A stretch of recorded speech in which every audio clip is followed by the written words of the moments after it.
অসংখ্য মানুষের হাহাকার শুনেও নিঃশব্দে নীরবে ও গঙ্গা তুমি গঙ্গা বইছো কেন?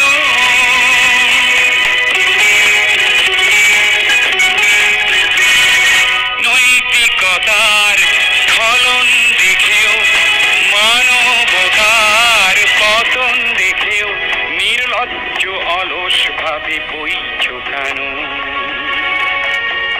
বিস্তীর্ণ পারের অসংখ্য মানুষের হাহাকার শুনেও নিঃশব্দে